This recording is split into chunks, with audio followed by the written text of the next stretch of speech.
गर्मी की छुट्टियां चल रही होती हैं। रामू, मुन्ना, गुड्डी, सोनू, पिंकी और बाकी दोस्त मिलकर क्रिकेट खेल रहे होते हैं। तभी शर्मा चाचा गुस्से में आ जाते हैं। अब क्या हुआ चाचा? कल तो हमने बॉल धीरे से फेंकी थी। धीरे फेंकी थी? पिछले हफ्ते मेरे खिड़की का कांच तोड़ा किसने? और कल मेरी गाय को बॉल लग गई थी। पर चाचा, हम तो दूसरी ओर खेल रहे थे। कहना तो आसान है, आज से यहाँ क्रिकेट कोई नहीं खेलेगा। बच्चे मायूस हो जाते हैं और मैदान छोड़कर चले जाते हैं। गुलाबो दादी बच्चों को मायूस देखती हैं और उनके पास जाती हैं।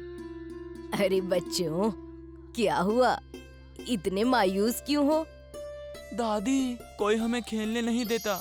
जब भी खेलते हैं कोई न कोई शिकायत करने आ जाता है।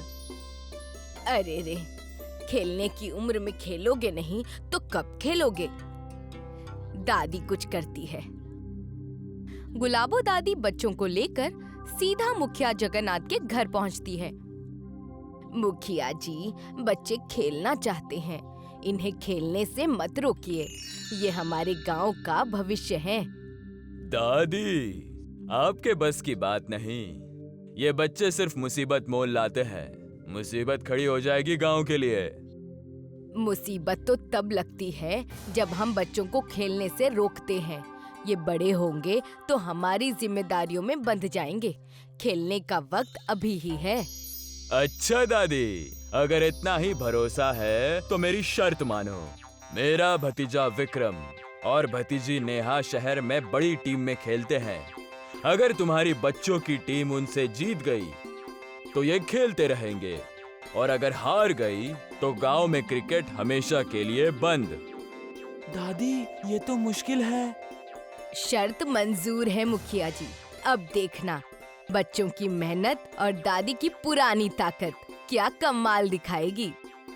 मुखिया ने गांव के जमींदार विष्णु सिंह को अंपायर बनाने का ऐलान कर दिया। जमींदार साहब, इस मैच के लिए आपको अंपायर बनना होगा। आप तो गांव के सबसे निष्पक्ष आदमी हैं। अगर बच्चों के भविष्य की बात है तो मैं निष्पक्षता से अपना कर्तव्य निभाऊंगा। गांव भर में मुकाबले के बारे में बातचीत होने लगी। सबकी निगाहें उस बड़े मुकाबले पर टिक गई, जहां दादी और बच्चों की इज्जत दांव पर लग गई थी। गुलाबो दादी बच्चों को बुलाकर मैदान में प्रैक्टिस शुरू करवाती हैं। बच्चे पूरे जोश में थे। इस बार हम सिर्फ खेलने नहीं, जीतने आए हैं। हर गेंद पर नजर रखनी है और हर शॉट सोच समझ कर लगाना है। दादी, इस बार हम नहीं हारने वाले। हार और जीत किस्मत से नहीं, मेहनत से तय होती है। बच्चों ने दादी की बातों को दिल से लगाया और मैदान में मेहनत करना शुरू कर दिया।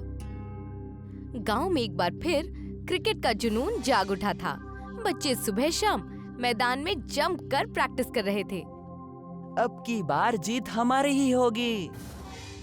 दादी की मेहनत और हमारा जोश दोनों मिलकर कमाल दिखाएंगे। गुलाबो दादी बच्चों की मेहनत देखकर खुश हो रही थी।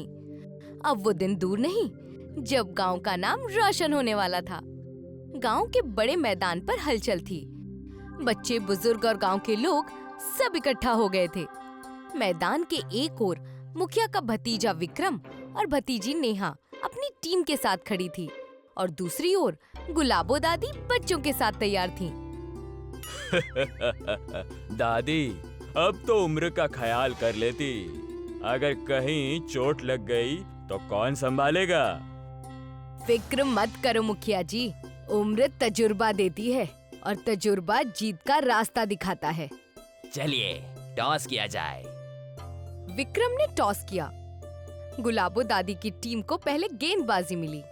चलो बच्चों, देखो आज तुम्हें कैसे हराते हैं। विक्रम और उसकी टीम ने धमाकेदार शुरुआत की। पहले ही 5 ओवर में 50 रन बन गए। दादी, अब तो तैयारी कर लो हार मानने की। बच्चों, घबराओ मत। खेल में सब्र रखना जरूरी है। गेंदबाज को बस सही लाइन और लेंथ पर फोकस करना होगा। गुलाबो दादी ने रामू को गेंद थमाई।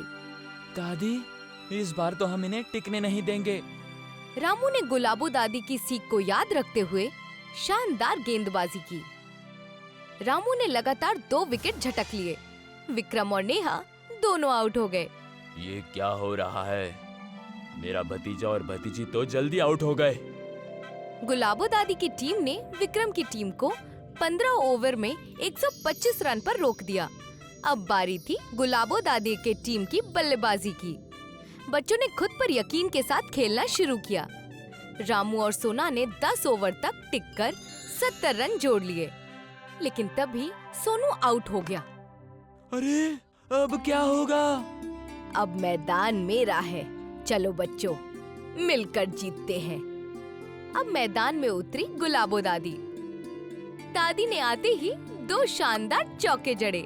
मैदान में हर तरफ दादी दादी की गूंज थी। आखिरी ओवर में 10 रन चाहिए थे। दादी ने पहली ही गेंद पर चौका जड़ा। दादी बस एक और चौका। अब 2 गेंदों पर 4 रन चाहिए थे। नेहा ने गेंद डाली। गुलाबो दादी ने शानदार शॉट लगाया। गेंद हवा में और सीधा बाउंड्री पार, छक्का। मैदान में दादी की जय हो के नारे गूंजने लगे। बच्चे खुशी से उछल पड़े। दादी माफ करना, मैंने आपको गलत समझा। आपने तो कमाल कर दिया। मुखिया जी, मैंने कहा था ना, किसी को हल्के में मत लो। आज मैंने अपने अतीत का बोझ उतार दिया और बच्चों का भविष्य संवार दिया।